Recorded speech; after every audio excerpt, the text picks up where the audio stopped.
Everything they taught you about saving money might be wrong. You work hard, stash a little away, and hope it adds up someday. But what if I told you that's not how wealth is built? In this video, we'll expose the biggest lies about saving money And what you should be doing instead. Let's dive in. Cutting coffee will make you rich.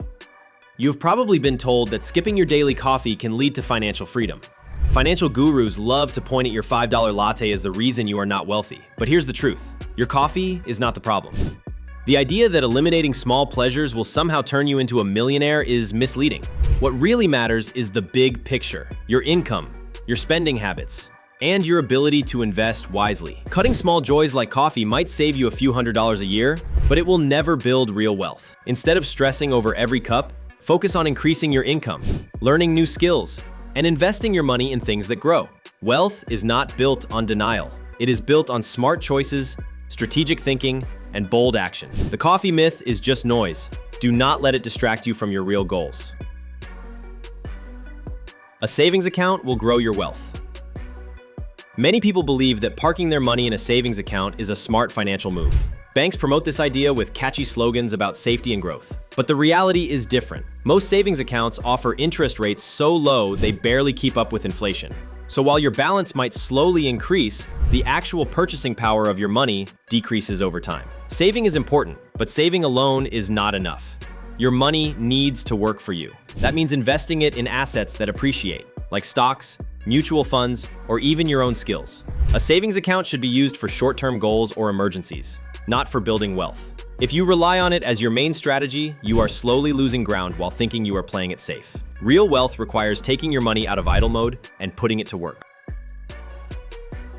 Emergency funds should be huge. It is good to be prepared. Emergency funds protect you when life throws unexpected challenges your way. But the idea that you must save a year's worth of expenses in cash is outdated and inefficient. While having 3 to 6 months of expenses is wise, holding too much cash can actually hurt your financial growth. Money that just sits loses value over time because of inflation. Once you have a solid emergency fund, your focus should shift to growth, investing in stocks, real estate, or personal development. Emergency funds should act like a safety net, not a fortress. They give you the breathing room to take risks and seize opportunities. Hoarding cash beyond what you truly need for emergencies often stems from fear, not strategy. A balanced approach, some cash for safety, the rest invested for growth, is a smarter path. Financial security is about resilience and progress, not just saving for the worst. Debt is always bad.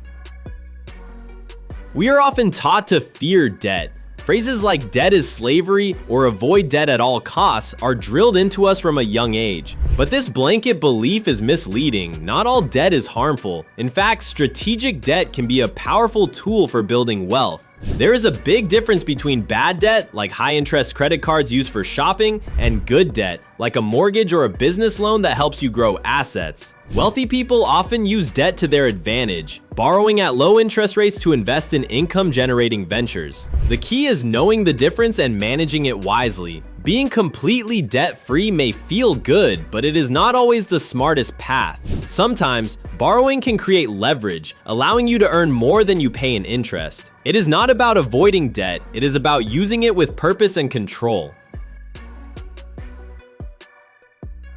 Saving alone builds wealth.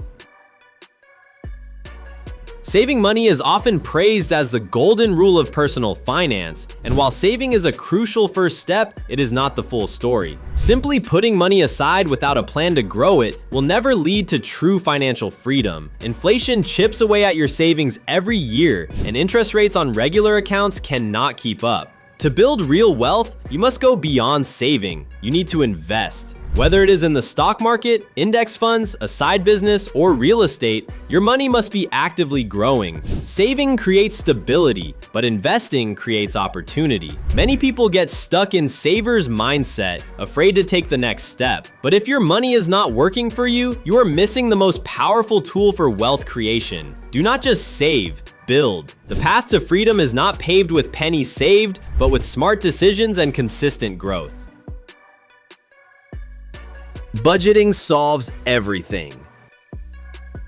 Budgeting is important, but it is not a magic fix for your financial problems. You can track every dollar, cut every coupon, and still struggle if your income is too low. A budget helps you manage what you have, but it does not help you grow beyond your current limits. Many people believe that discipline alone will lead to wealth, but discipline without opportunity leads to burnout. You cannot budget your way to success if your earnings do not cover your needs or goals. The real game changer is increasing your income. That could mean learning new skills, starting a side hustle, or finding better paying work. Budgeting is the foundation, but income is the engine. Focus on both, because if you only look at what you can cut, you will miss what you could gain. Budget to survive, but build skills to thrive. That is the balance that leads to long-term financial freedom. You're too young to invest. One of the most damaging lies told to young people is that investing is something you do later. The truth is, the earlier you start, the more powerful your money becomes. That is because of compound growth, the ability for money to grow on top of itself over time. Even small investments in your teens or 20s can snowball into huge amounts later in life. Waiting until your 30s or 40s can cost you years of lost growth that you can never get back. You do not need a lot to start, just consistency. Whether it is $20, $50, or $100 a month, starting now puts you far ahead of the curve. Investing early gives you options, freedom, and security later. You are not too young. You are actually at the perfect age to get started. Time is your biggest asset. Do not waste it waiting for the right moment. You must wait until you're rich to start investing? Many people believe that investing is only for the wealthy. They think they need thousands of dollars saved before they can begin. This is one of the most damaging myths in personal finance. In reality, the best time to start investing is when you have just a little. Why? Because investing is not about the amount, it is about the habit. Even small amounts grow over time through the power of compounding. Today's apps and platforms make it easier than ever to start with as little as $5 or $10. Waiting until you are rich delays your growth. The rich invest because they understand this principle. Money grows when it is planted. The sooner you begin, the more time your money has to multiply. You do not need wealth to invest, you build wealth by investing. Start small, start now, and let time do the heavy lifting for your future. You've been lied to. Saving money isn't the goal, it's just the beginning. If you want freedom, you need to learn how money really works. Invest in yourself, grow your income, and stop playing small. Like, comment, and subscribe if you're ready to break free from the myths and finally build the life you deserve.